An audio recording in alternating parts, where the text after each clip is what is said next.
ইসকনের সন্তান মুসলমান মেয়ের গর্ভে। কত বড় ভয়ঙ্কর ষড়যন্ত্র বুঝতেছেন আপনারা? তাদের উদ্দেশ্য হলো বাংলাদেশকে ভারতের অংশ হিসেবে প্রতিষ্ঠিত করা। দুনিয়ার ইতিহাসে এই প্রথম কোন একজন ব্যক্তিকে তার দেশের মানুষ এত লাঞ্ছিত অপমানিত করে দেশ ত্যাগ করাইছে। আপনারা দেখেন ইতিহাস খুলে, এরকম কোন জায়গায় পাবেন। এর থেকে জালিম সরকার ছিল, কিন্তু এই রকম অপমানিত লাঞ্ছিত কেউ হয় নাই। আপনারা যে যে পার্টি করেন সেটা আলাদা জিনিস, কিন্তু বাস্তবতা হলো এই। আলহামদুলিল্লাহ নাহমাদুহু ওয়া নাস্তাঈনুহু ওয়া নাস্তাগফিরুহু ওয়া নাস্তাগফিরুহু ওয়া নু'মিনু বিহি ওয়া নাতাওয়াক্কালু আলাইহি ওয়া নাউযু বিল্লাহি মিন শুরুরি আনফুসিনা من يهده الله فلا مضل له ومن يضلله فلا هادي له ونشهد أن لا إله إلا الله وحده لا شريك له ونشهد أن سيدنا ومولانا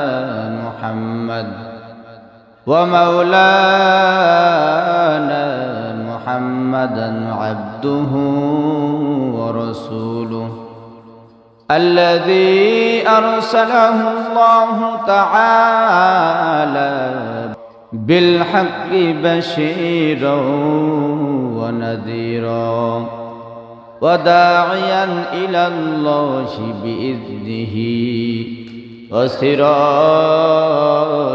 منيرا فقد قال الله تبارك وتعالى في كلامه المجيد وفي فرقانه الحميد أعوذ بالله من الشيطان الرجيم بسم الله الرحمن الرحيم إن الله لا يغفر أن يشرك به ويغفر ما دون ذلك لمن يشاء ومن يشرك بالله فقد افترى إثما عظيما وقال تعالى في القرآن المجيد يا بني لا تشرك بالله إن الشرك لظلم عظيم وقال تعالى في شأن حبيبه إن الله وملائكته يصلون على النبي يا أيها الذين آمنوا صلوا عليه وسلموا تسليما اللهم صل على محمد وعلى آل محمد كما صليت على إبراهيم وعلى آل إبراهيم إنك حميد مجيد اللهم بارك على محمد وعلى آل محمد كما باركت على إبراهيم وعلى آل إبراهيم إنك حميد مجيد বারে বারে জ্বালাও বাতি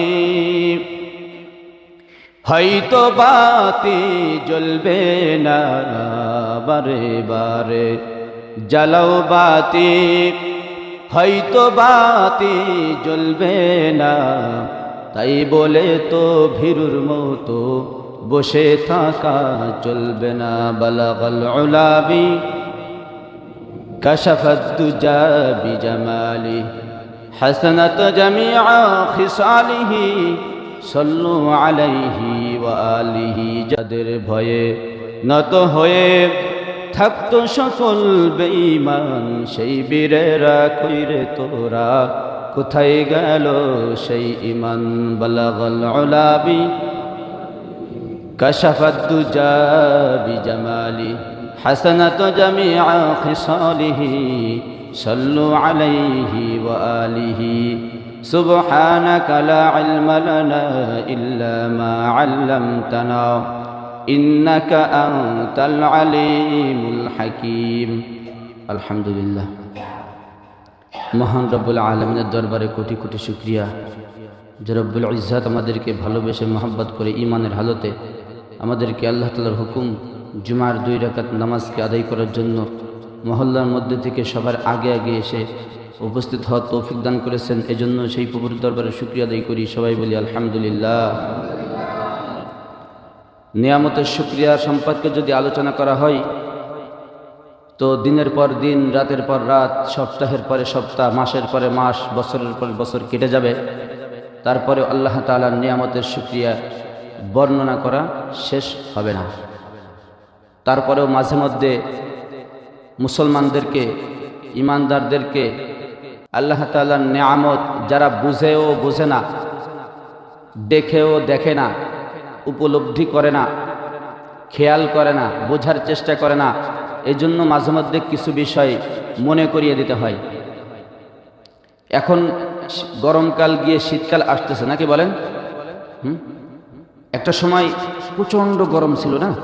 প্রচণ্ড গরম, প্রচণ্ড গরম যখন, তখন যাদের বাড়িতে এই যে টিউবওয়েল আছে, টিউবওয়েল আছে না, যে এই টিউবওয়েল 2টা 3টা যদি চাপ দেওয়া হতো তো সেখান থেকে গরম পানি বের হতো নাকি ঠান্ডা পানি বের হতো? ঠান্ডা পানি বের হতো।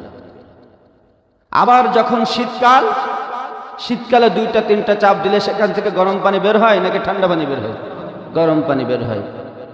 একই টিউবওয়েল, একই ব্যক্তি, একই জায়গা, এক সময় চাপ দিচ্ছেন বের হচ্ছে গরম পানি, আর এক সময় চাপ দিচ্ছেন বের হচ্ছে ঠান্ডা পানি। এটা কে করতেছে? আল্লাহ রাব্বুল আলামিন। এরকম অসংখ্য নিয়ামত, হাজারো নিয়ামত, লাখো কোটি নিয়ামত আপনার চতুর্পাশে রয়েছে, আপনার 3.5 হাত বডির মধ্যে রয়েছে, সেটা আপনি উপলব্ধি করার চেষ্টা করেন না, বোঝার চেষ্টা করেন না। যাই হোক, বলতে গেলে বলতেছিলাম অনেক সময়ের ব্যাপার, উপসঙ্গে আলোচনা করব না। আজ বিশেষ গুরুত্বপূর্ণ কিছু বিষয় আলোচনা করব ইনশাআল্লাহ। আপনাদের কাছে জিজ্ঞাসা করতে চাই, কোরআন সুন্নাহের কোনো আলোচনা যদি কোনো জায়গায় হয় অথবা আপনাদের সামনে হয়, কোরআন সুন্নাহের আলোচনা, কথাগুলো বুঝে নেবেন। কোরআন সুন্নাহের আলোচনা, এই কোরআন সুন্নাহের আলোচনা করতে গিয়ে, সংশ্লিষ্ট বিষয় সম্পর্কিত বিষয় আলোচনা করতে গিয়ে, উদাহরণ দিতে গিয়ে, উপমা দিতে গিয়ে অনেক সময় অনেক কথা অনেকের ঘাড়ে চলে যায়, যায় না? যায়। কারোর পক্ষে যায়, কারো বিপক্ষে যায়। আমি যখন বেনামাজির শাস্তি সম্পর্কে আলোচনা করব, তাহলে এই কথাগুলো কার ঘাড়ে গিয়ে পড়বে? বেনামাজির। আমি যদি যে রোজা রাখে না তার সম্পর্কে আলোচনা করতে, তার শাস্তি সম্পর্কে আলোচনা করতে যাই, তাহলে এই কথাগুলো কার ঘাড়ে গিয়ে পড়বে? যে রোজা রাখে না। এরকম ভাবে আপনি ইসলামের সঠিক যে বিধান সেইটা আপনি মানতেছেন না, আপনি আপনার নিজের ইচ্ছা খুশি মতো আপনি চলতেছেন। সেখানে যদি কোনো আলেম যদি আপনাকে কোরআনের আয়াত দিয়ে অথবা হাদিস দিয়ে আপনাকে বলে, আপনি সেখানে আপনার মেনে নিতে হবে। কথা কি বুঝতেছেন? আপনাদের এই সমাজে আছে নাকি, আপনাদের এলাকায় আছে নাকি কোনো কথা বলতে গেলে বাধা দেয় নাকি কেউ? যাই হোক, আলহামদুলিল্লাহ। বাধা দিলেও বাধা আর দিবেন না। যদি এরকম কোনো মনে মনেও আপনি যদি মনে মনে নিজে কাউকে বলেন নাই, তারপরেও যদি আপনি বাধা দেওয়ার একটা পরিকল্পনা করেন অথবা আপনি অসন্তুষ্ট হন, বিরক্ত হন, অতিষ্ঠ হন, তাহলে বুঝে নিতে হবে আপনার ঈমানের মধ্যে ঘাটতি আছে। কোরআনের কথা আপনার ভালো লাগবে না কেন? আপনি কেমন মুসলমান? কোরআনের কথা আপনার ভালো লাগে না? সব কিছুর আগে কোরআন। কোরআন শুধু আপনার পারিবারিক জীবনে নয়, এই কোরআনটা আপনার ব্যক্তিগত জীবনে, আপনার পারিবারিক জীবনে, আপনার সামাজিক জীবনে, আপনার রাষ্ট্রীয় জীবনে, আপনার আন্তর্জাতিক জীবনে, সব জায়গায় এই কোরআন। আপনি কোনো একটা জায়গায় একটা সেকেন্ড কোরআনকে বাদ দিয়ে চলতে পারবেন না। যদি কোরআনকে বাদ দিয়ে চলতে চান তাহলে আপনি মুসলমানের তালিকা থেকে বের হয়ে যাবেন। এ বিষয়ে আলোচনা করবে ইনশাআল্লাহ। কোন কোন কাজ করলে আপনার থেকে ঈমান ভেঙে যাবে, আপনি ইসলাম থেকে বের হয়ে যাবেন, এসব বিষয় ইনশাআল্লাহ আলোচনা করা হবে। সুতরাং কুরআন সুন্নাহের আলোচনা করতে গিয়ে যে কোনো বিষয় সামনে আসতে পারে, তখন বুঝে নিতে হবে এটা কুরআন সুন্নাহের সংশ্লিষ্ট বিষয়, এটা কুরআন সুন্নাহের, কুরআন হাদিসের সম্পর্কিত বিষয়। কথা বুঝতেছেন? মনে হয় বুঝতেছেন না। বুঝে থাকলে সাড়া দিবেন। তো বাংলাদেশে বর্তমানে এই যে বর্তমান যেই সময়টা চলতেছে, এই সময় একটা বিষয় নিয়ে খুব বেশি আলোচনা সমালোচনা চলতেছে, খুব বেশি। সারা বাংলাদেশের সব জায়গায়, সব মানুষের মুখে মুখে, কানে কানে এই কথাগুলো বাজতেছে। সেটা হলো হিন্দুদের উগ্রবাদী একটা সংগঠন ইসকন। ইসকন আমি মোটামুটি সংক্ষিপ্তভাবে যতটুকু আমার সম্ভব হয়েছে আমি মোটামুটি একটু তথ্য সংগ্রহ করেছি, সে বিষয় সম্পর্কে আমরা আলোচনা করব কিছু, শুধুমাত্র জানার জন্য। কেন? কারণ হলো যেমনিভাবে আমার ঈমান আমাকে রক্ষা করতে হবে, ঠিক তেমনিভাবে আমি যেই এলাকায় বসবাস করি, আমি যেই অঞ্চলে বসবাস করি, আমি যেই উপজেলা, যেই জেলা, যেই বিভাগ, যেই দেশে বসবাস করি, এখানে যে মুসলমানগুলো আছে তাদের ঈমানের ব্যাপারেও আমার চিন্তাভাবনা করতে হবে। এই জন্য এই বিষয়টা আর সজাগ দৃষ্টি রাখতে হবে, বুঝতে হবে, জানতে হবে। যদি আপনি জানেন তবেই তো আপনি সেখান থেকে বাঁচতে পারবেন। আপনার যদি জানা না থাকে, আপনারা এই যে মনে করেন, কথা বলবেন না, আপনারা যে জঙ্গলে যাতায়াত করেন, তাই না? জান না, একটা জায়গাতে মনে করেন যে সেখানে হিংস্র প্রাণী আছে, সেই জায়গা আপনার জানতে হবে। যদি আপনি না জানেন তাহলে হিংস্র প্রাণীর শিকার হয়ে যাবেন আপনি, ঠিক না? এরকম ভাবে পৃথিবীতে ঈমান ধ্বংসকারী এরকম অনেক জাতি, অনেক মানুষ ঈমানকে ধ্বংস করার জন্য তারা বিভিন্ন কৌশল অবলম্বন করতেছে। তাদের মধ্যে একটা হলো এই ইসকন। আমরা প্রথমে জানব ইসকন এটা কি। ইসকন হলো একটা উগ্রবাদী সংগঠন। কি সংগঠন? উগ্রবাদী সংগঠন, উগ্রবাদী। এরা হলো, এদের বিশেষ কিছু কার্যক্রম আছে, এদের যে পরিচয় আছে। ইসকন এটা হলো কয়েকটা ইংরেজি লেটারের সমন্বয়। এটাকে যদি বিস্তারিত বলি সেটা হয় international society for Krishna consciousness. এই যে ইসকন, এটা হলো তাদের নাম। এই নামে তারা বিশ্বব্যাপী সব জায়গায় চষে বেড়াচ্ছে। তাদের উদ্দেশ্য কি? তাদের উদ্দেশ্য হলো বাংলাদেশকে ভারতের অংশ হিসেবে প্রতিষ্ঠিত করা। কত বড় ভয়ঙ্কর ষড়যন্ত্র, বুঝতেছেন? বাংলাদেশকে ভারতের অঙ্গরাজ্য হিসেবে প্রতিষ্ঠিত করা। 30 লক্ষ শহীদের বিনিময়ে অর্জিত এই বাংলাদেশ এত সহজে তো আমরা হারাতে দিব না। কি বলেন? এত সহজে যারা স্বাধীন করেছে তারা দুনিয়ার থেকে অনেকেই বিদায় নিয়েছে। এখনো যারা আছে তারা কিছু করুক অথবা না করুক, এরপরে 5ই আগস্টে আমরা নতুন ভাবে বাংলাদেশকে আবার স্বাধীন করেছি। এত সহজে আমরা এই বাংলাদেশকে যার তার হাতে তুলে দিতে পারি না। এদের এই চক্রান্ত ষড়যন্ত্র। এরা বাংলাদেশে এসেছে 70 দশকে। 70 দশকে এরা বাংলাদেশে আগমন করেছে এই ইসকন। তখন ওরা খুব একটা কিছু করতে পারে নাই, কিন্তু 2008-9 সাল থেকে এদের অগ্রযাত্রায় 100% চালু হয়েছে এদের কার্যক্রম, বিভিন্ন জায়গায় বিভিন্নভাবে। আস্তে আস্তে বলবো, আপনারা বুঝবেন। এরপরে এদের আর উদ্দেশ্য কি?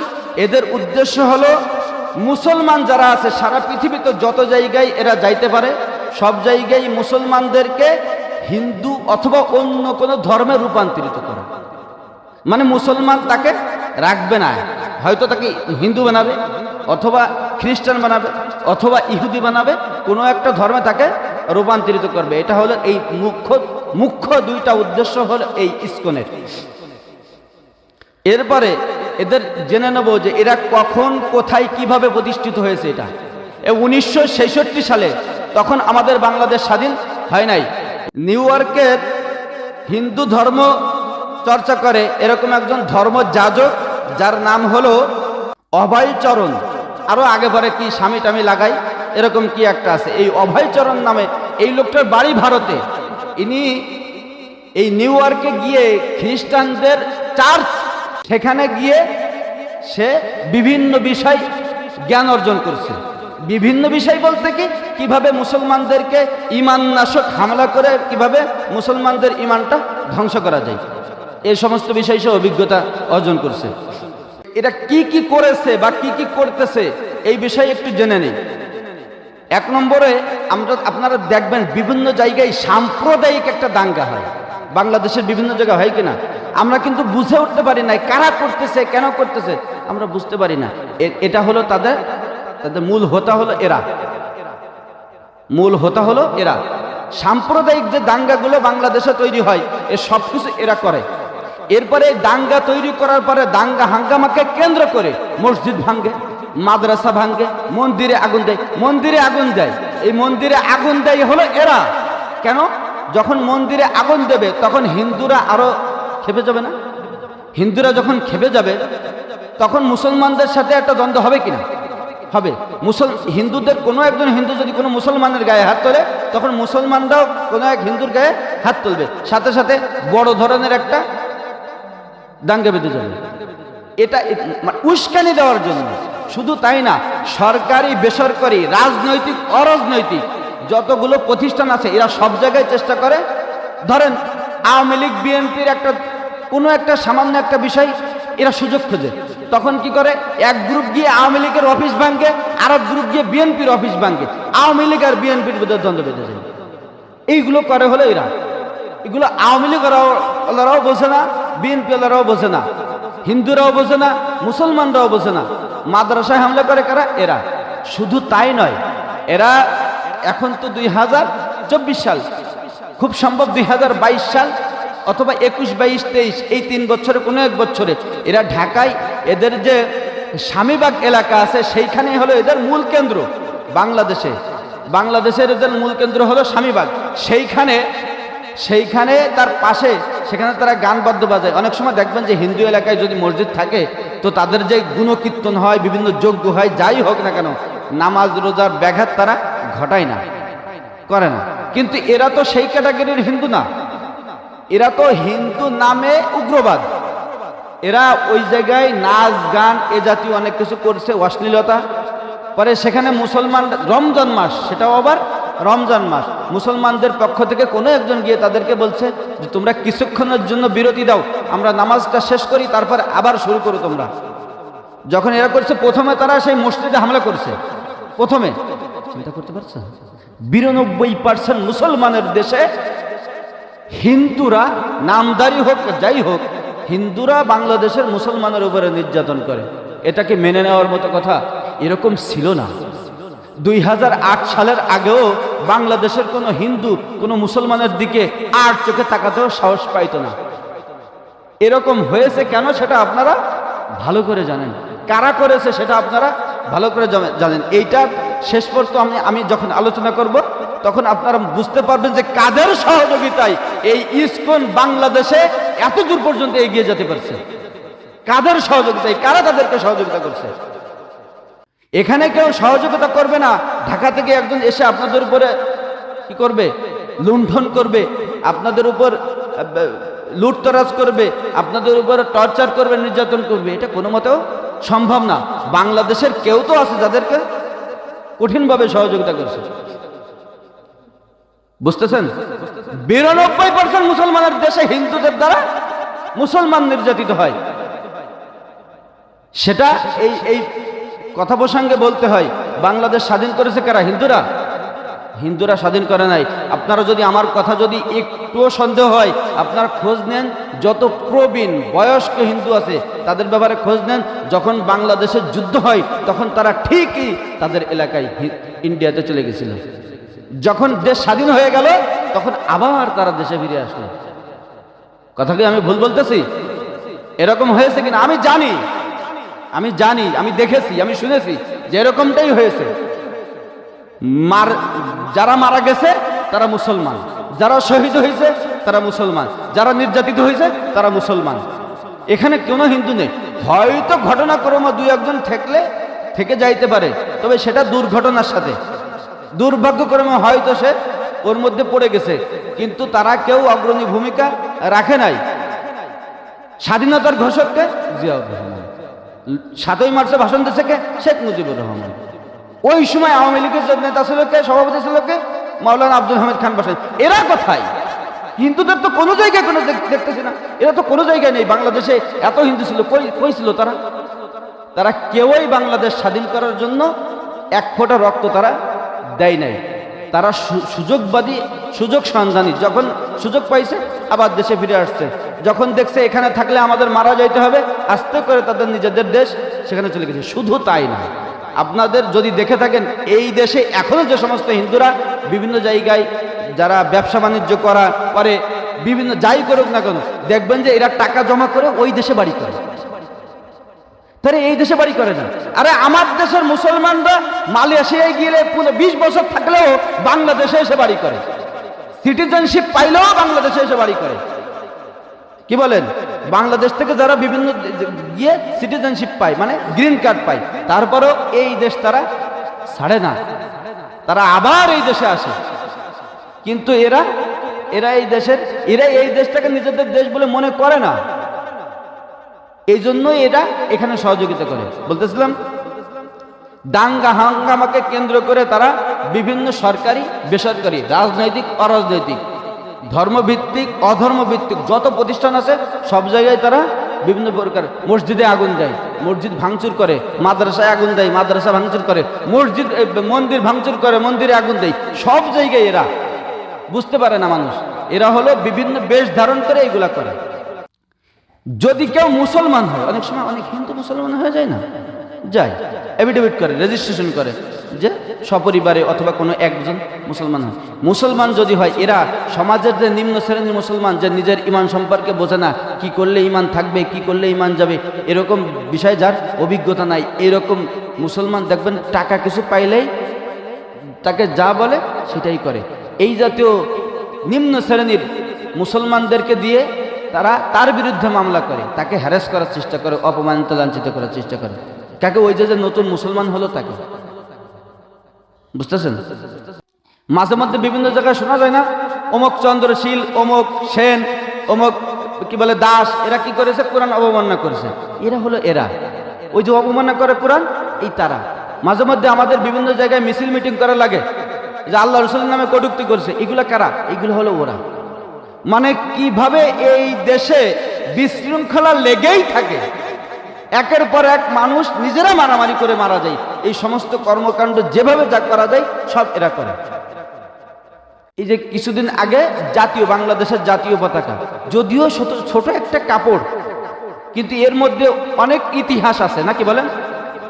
হ্যাঁ, যদিও শুধুমাত্র একটা কাপড়, কিন্তু এই কাপড়টাকে আনতে গিয়ে এই কাপড়টা যে পথ করে ওড়বে, এটার জন্য 30 লক্ষ মানুষের জান দেওয়া লাগছে। হ্যাঁ, এইটার জন্য, শুধুমাত্র এই পতাকাটা বাংলাদেশে ওড়বে সেই জন্য। আর সেই পতাকাটাকে তারা অবমাননা করেছে, অপমানিত করেছে, লাঞ্ছিত করেছে। তারা এই যে রিসেন্টলি কয়েকদিন আগে তারা আলিফকে হত্যা করেছে, শুনছেন না আপনারা? এটা তো এখন তো মিডিয়া জগৎ এটা নিয়েই তোলপাড় চলতেছে। এটার পরেই তো ইসকন সামনে আসলো। এর আগে পর্যন্ত আলেমুল আমাদের নজরদারিতে ছিল, কিন্তু বাংলাদেশের মানুষ ওইভাবে তাদেরকে চিহ্নিত করতে পারে নাই, বুঝতে পারে নাই। আর আলেমুল আমাদের নজরদারিতে থাকলেও আলেমুল আমাদের কথা বলতে দেওয়া হয় নাই। বিভিন্ন জায়গায় বিভিন্ন সমস্যা হয়েছে, তাদেরকে বলতে দেওয়া হয় নাই, তাদের মুখটা বন্ধ করে দেওয়া হয়েছে। বিভিন্ন জায়গায় বলতেই দেয় নাই। ভালো বলবে কি খারাপ বলবে বলতেই দেয় নাই। একদিন এক মাহফিলে দেখলাম জামশেদ মজুমদার ওনার আলোচনা করতেছে, হয়তো কিছুক্ষণ কথা বলছে, অল্প সময় কথা বলার পরে ওনার সামনে থেকে ওনার মাউথটা কেড়ে নিচ্ছে, কথা বলতে দেবে না। তখন উনি বলতেছে যে যেই কথা বলছে এটা শেষ করি, তা বলতেছে না, এটাও হবে না। বলতেছে ঠিক আছে, আমি মনে করেন যে খাবার খাচ্ছি, তো আমাকে হাত তো ধুইতে দিবেন। ধরেন আমি খাবার খাচ্ছি, তো যেই পর্যন্ত খেয়েছি এরপর আমার তো হাত ধুতে হবে, সেইটুকু তো দেবেন। বলতেছে না, এটুকুও হবে না। তো বলতেছে ঠিক আছে। তখন উনি আল্লাহর কাছে বললেন যে আল্লাহ, আমাকে যতটুকু যোগ্যতা দিয়েছিলে আমি ততটুকু নিয়ে আমি কাজ করতেছি, আর বাকি তোমার উপর ছেড়ে দিলাম, তুমি দেখে নিও। আল্লাহ দেখেছে না? আল্লাহ দেখছে না?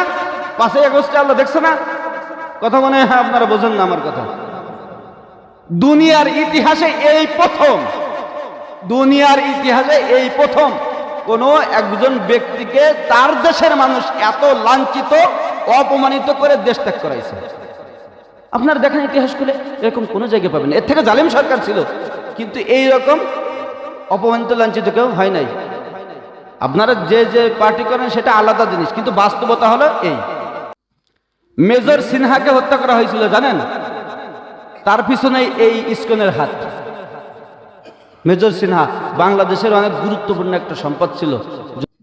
প্রতিটা দেশে হয়তো 5-7 জন 10 জনের বেশি এরকম অফিসার থাকে না, যাদের সর্বপ্রকারের যোগ্যতা থাকে। গাড়ি ড্রাইভিং বলেন সব থেকে স্মার্ট, আপনার এয়ারলাইন্সে বলেন বিমান চালানোর ক্ষেত্রে সে সব থেকে অভিজ্ঞ, হ্যাঁ, নৌযানে বলে জাহাজ চালাইতে বলেন সেখানে সব লাইনে অলরাউন্ডার। এরকম কতজন মানুষ হতে পারে এক দেশে? 5-7-10 জন। সব থেকে হাই কোয়ালিটি ট্রেনিং দেওয়া হয়। হ্যাঁ, অনেকক্ষণ ধরে তারা পানির মধ্যে, একজন সাধারণ মানুষ 30 সেকেন্ড 40-50 সেকেন্ডের বেশি পানির নিচে থাকতে পারে না, তাদেরকে 2 মিনিট 3 মিনিট 5 মিনিট 10 মিনিট পানির নিচে থাকার ট্রেনিং দেওয়া হয়। এরকম মানুষ বাংলাদেশে কয়জন হয়? এরকম গুরুত্বপূর্ণ একটা সম্পদ তারা নষ্ট করছে।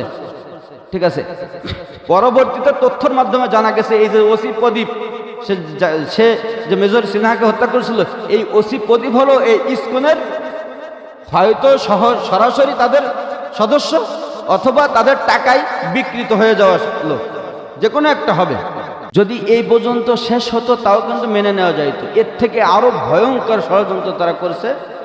বাংলাদেশের যে মুসলমান মেয়েরা আছে, বর্তমান তো সবার হাতে হাতে স্মার্টফোন, গরিব বলেন ধনী বলেন সবার হাতেই স্মার্টফোন আছে। আর যারা বাবারা আছে তারা তো মেয়ের চাহিদার কাছে, মেয়ের জেদের কাছে টিকতে পারে না, মেয়েকে মোবাইল কিনে দিতে বাধ্য। আরও চিন্তা করে কয়দিন বাদেই শ্বশুর বাড়ি চলে যাবে, সেখানে ভালো থাকবে না খারাপ থাকবে, একটু মোবাইল চাচ্ছে দিয়েই দিই। আমার মেয়ের উপরে আমার 100% বিশ্বাস আছে, থাকুক, কোনো সমস্যা নেই। কিন্তু এই জাতীয় বাংলাদেশের যে মুসলমান মেয়েরা আছে যারা ফোন চালায়, সবাই তো অতটা সচেতন না, সবাই তো ইসলাম সম্পর্কে অতটা বোঝে না। এরা মুসলিম সেজে মুসলমান মেয়েদের সাথে ফোনের মাধ্যমে হয়তো মেসেঞ্জার অথবা টিকটক, তারপরে ফেসবুক, কোনো একটা ওয়েতে কোনো একটা মাধ্যমে ওরা মুসলমান কোনো মেয়েকে টার্গেট করে, আগে টার্গেট করে, তার সম্পর্কে তথ্য নেই, নিয়ে তার সঙ্গে প্রেমের আলোচনা শুরু করে প্রেমের ফাঁদে ফেলে তার গর্ভে ওই ইসকনের রক্ত ঢুকিয়ে দেয়। ইসকনের সন্তান মুসলমান মেয়ের গর্ভে। কত বড় ভয়ঙ্কর ষড়যন্ত্র, বুঝতেছেন আপনারা? কত বড় ভয়ঙ্কর ষড়যন্ত্র এইগুলা করতেছে এই একমাত্র ইসকন সদস্য যারা, তারা। এইগুলো হলো এদের কার্যক্রম। এছাড়া আরো জানা অজানা অনেক বিষয় আছে যা তারা একের পর এক করে চলছে। এই হলো ইসকনের কার্যক্রম। এদের আবির্ভাব হয়েছিল কখন বললাম? বাংলাদেশে না, ওটা তো গঠন হয়েছে, প্রতিষ্ঠিত হয়েছে, কিন্তু যখন এদের এই সংগঠনটা গঠিত হয়েছে তখন হয়েছিল ধর্মচর্চার নামে গঠিত হয়েছিল নিউ ইয়র্কে। পরবর্তীতে যখন বিভিন্ন জায়গায় দেখা গেল যে এরা তো আসলে উগ্রবাদী একটা সংগঠন, এটা যেই দেশের মানুষ জানতে পারছে সেই দেশ থেকে তাকে নিষিদ্ধ করে দিয়েছে। মালয়েশিয়া থেকে তাদেরকে নিষিদ্ধ করে দিয়েছে, তোমরা এদের দেশে থাকতেই পারবা না। সৌদি আরব থেকে তো নিষেধই, এরপরে ইন্দোনেশিয়া থেকে নিষেধ করে দিয়েছে, আফগানিস্তান থেকে নিষেধ করে দিয়েছে, চীন থেকে পর্যন্ত। বুঝতেছেন, চীন তো মুসলমান রাষ্ট্র না, এরাও মুসলমানদের শত্রু, তারপরেও তারাও তাকে নিষিদ্ধ করে দিয়েছে যে তোমরা এখানে থাকতে পারবে না, এদেরকে নিষেধ করে দিয়েছে। আর বাংলাদেশে এরা কত সহজে অনায়াসে কাজ করে দিচ্ছে।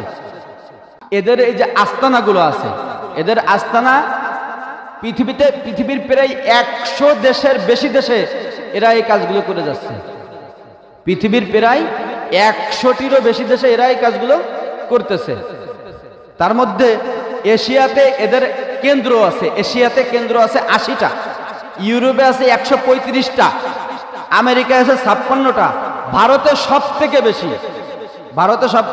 159টা, 159টি কেন্দ্র। এই ইসকনের 159টি কেন্দ্র ভারতে, মানে সব থেকে বেশি সহযোগিতা করতেছে ভারত। কারণ কি, ওই যে শুরুতে বললাম এদের উদ্দেশ্য হলো বাংলাদেশকে ভারতের অংশ হিসেবে প্রতিষ্ঠিত করা। প্রসঙ্গক্রমে বলতেই হয়, আল্লাহ তাআলা বাংলাদেশের মুসলমানদের উপরে একেবারে সরাসরি কুদরতি রহমত করছে।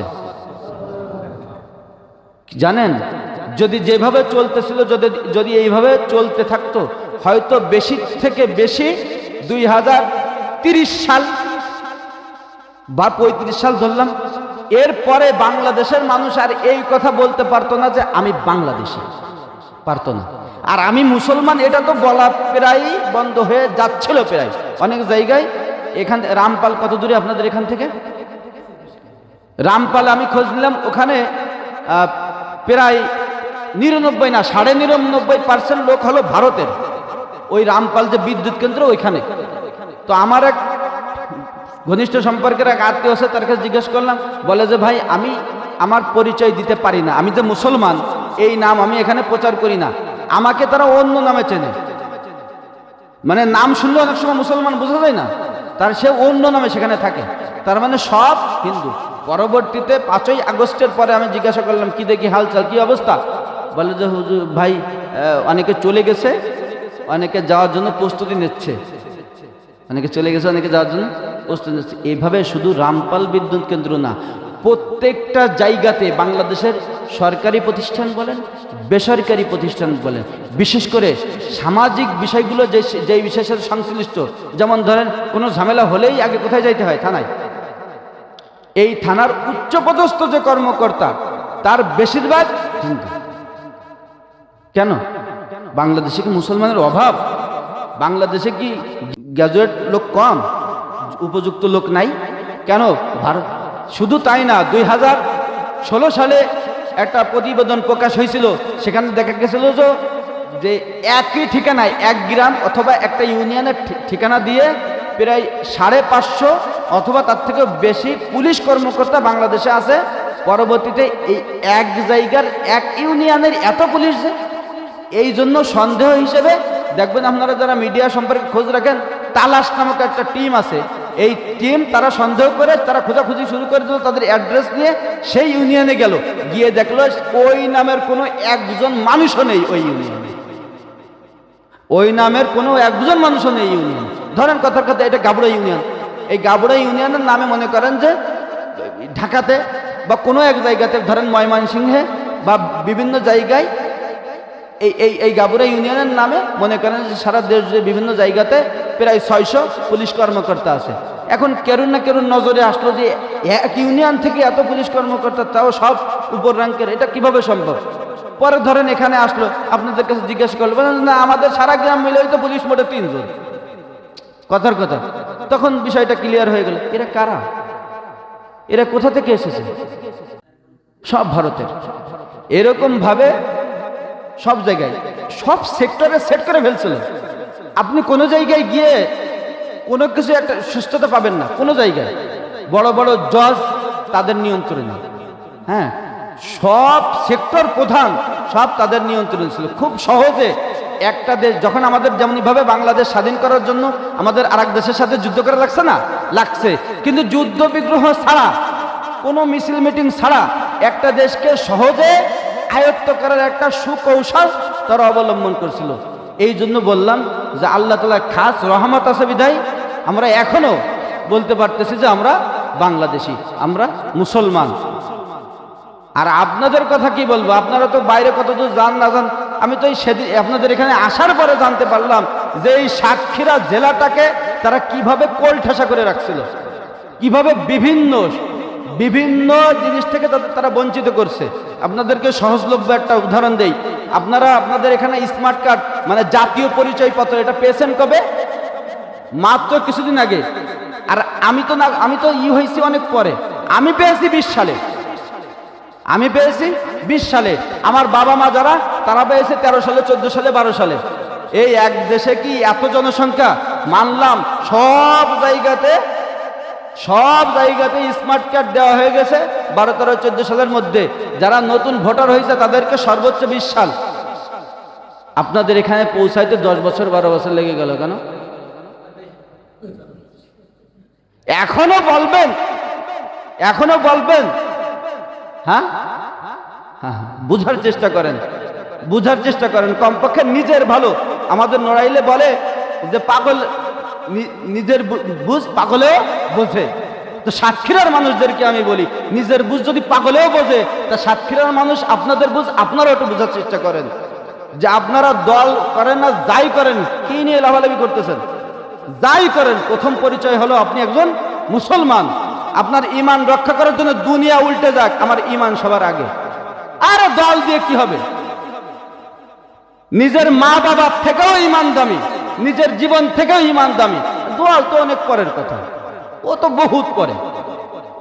এই জন্য এই বিষয়গুলো বলতেছিলাম, সময় বেশি হয়ে যাচ্ছে। শুধু এইটা না, এরকম ভাবে তারা বিভিন্ন নামে, এই ইসকন না, শুধু এই ইহুদি খ্রিস্টান যারা আছে তারা বিভিন্ন সময়ে বিভিন্ন নামে মুসলমানদেরকে ঈমান হারা করার চেষ্টা করে।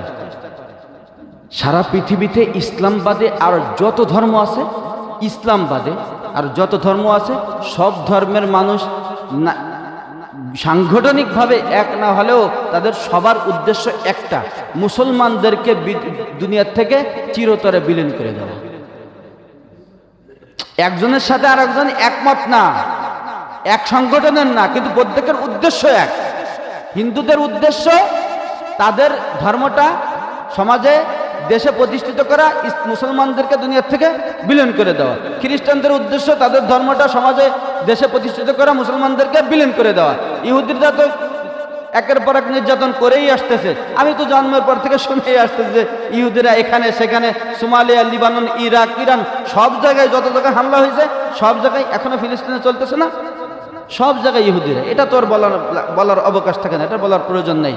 এই জন্য এই বিষয়টা আজকে কেন বললাম, যাতে করে আপনাদের একটু জানা হয়, কমপক্ষে নলেজ থাকে যে ঈমান ধ্বংসকারী ইসকন নামে একটা জিনিস এখানে আছে। আর যদি কখনো এদের বিরুদ্ধে কোনো ভূমিকা নিতে হয়, সেখানে অবশ্যই আমরা ইনশাল্লাহ 100% অগ্রগামী ভূমিকা নেব। রাজি আছি তো ইনশাআল্লাহ? আল্লাহ পাক রব্বুল আলামিন আমরা যা শুনলাম আমাদের ঈমান রক্ষার্থে এই বিষয়টা আরো ভালো করে বোঝার তৌফিক দান করুক এবং আমাদের ঈমানকে আরো তরুতাজা করার তৌফিক দান করুন। সকলে বলে আমিন। সময় বেশি হয়ে গেছে, মোনাজাত সম্পর্কে একটা মাসলা বলে দিই, যদি কোনো সংশয় থাকে। আমার কাছে প্রশ্ন আসছে কয়েকটা, সেটা হলো মোনাজাত। মোনাজাত হলো একটা নফল ইবাদত। কি ইবাদত বুঝছেন তো? কি ইবাদত? জোহরের নামাজের পরে অনেকে 2 রাকাত নফল নামাজ পড়ে না? পড়ে। ঈশান নামাজের পরে, মাগরিব নামাজের পরে অনেক সময় পড়ে না? পড়ে। এই নফল নামাজটা এটা পড়া কি খুবই জরুরি, নাকি না পড়লেও হয়? না বললে হয় না? হয়। ঠিক তেমনি ভাবে মুনাজাতটাও একটা নফল ইবাদত। যদি এটা আপনি করেন আলহামদুলিল্লাহ, যদি না করেন কোনো সমস্যা নেই। এক। দ্বিতীয় কথা হলো, মুনাজাতটা নফল ইবাদত হলেও এটা নামাজের অংশ না। সুন্নাত নামাজ হোক, ওয়াজিব নামাজ হোক, ফরজ নামাজ হোক, যখন আল্লাহু আকবার বলবেন, এই হলো নামাজ শুরু হলো, এই হলো নামাজ শুরু। এই আল্লাহু আকবার সহ আসসালামু আলাইকুম ওয়া রাহমাতুল্লাহ, আসসালামু আলাইকুম ওয়া রাহমাতুল্লাহ বললেন, এই নামাজ শেষ হয়ে গেল। এই আল্লাহু আকবার, এই আসসালামু আলাইকুম ওয়া রাহমাতুল্লাহ, এই দুইটা সহ, এই দুইটার মাঝে যা আছে শুধুমাত্র এইটুকু হলো নামাজ। এর আগে অনেকে যায় নামাজের দোয়া পড়ে, হ্যাঁ, তারপরে আরো অনেক কিছু পড়ে, যদি বিসমিল্লাহ পড়ে বা আর কিছু করুক। এরপরে নামাজ সালাম ফিরানোর পরেও যদি কিছু করে, অনেকে যেমন আমি মাঝে মাঝে আয়াতুল কুরসি পড়ি, আরো বিভিন্ন ওজিফা করি, ওইটা নামাজের অংশ না। আচ্ছা, তাহলে মুনাজাতের বিধান হলো কি? মুনাজাতটা হলো নফল। তবে বেশিরভাগ সময় আমরা যখন একত্রিত হয়ে নামাজ পড়ি, বড় মজলিস থাকে, কখন কার দোয়া কবুল হয়ে যায় কেউ বলতে পারে না। এই জন্য যখন সংখ্যাগরিষ্ঠ লোক থাকে, আমরা সম্মিলিতভাবে একটু মুনাজাত করি, যাতে করে কোনো একজনের ওসিলায় যাতে সবার দোয়া কবুল হয়ে যায়, এই ওসিলায়। তবে যদি কখনো মুনাজাত না করা হয়, তাহলে কি কোনো ক্ষতি আছে? হ্যাঁ, ধরেন আসসালামু আলাইকুম ওয়া রাহমাতুল্লাহ, আসসালামু আলাইকুম ওয়া রাহমাতুল্লাহ বলে ইমাম সাহেব উঠে গেল, হুজুর আপনি মুনাজাত করলেন না যে? এরকম প্রশ্ন করবেন কি? বুঝছেন তো আপনারা? বোঝেন নাই কে কে? সবাই বুঝছেন? আলহামদুলিল্লাহ। ইসলামের সাথে কোনো প্রথার সম্পর্ক নেই। প্রথা হচ্ছে ইসলাম থেকে বাইরের জিনিস। প্রথা হলো ইসলাম থেকে বাইরের জিনিস। ইসলাম হলো কোরআন সুন্নাহ অনুযায়ী চলবে। আর প্রথা হলো সামাজিক হয়, প্রথা হলো এলাকা ভিত্তিক হয়, প্রথা হলো দেশ ভিত্তিক হয়। কথা বুঝছেন? এই প্রথার সাথে ইসলামের কোনো সম্পর্ক নেই। প্রথা প্রথা, আর কোরআন ইসলামের বিধান বিধান। আল্লাহ পাক রব্বুল আলামিন আমাদেরকে আরো ভালো করে বোঝার তৌফিক দান করেন, বলি আমিন।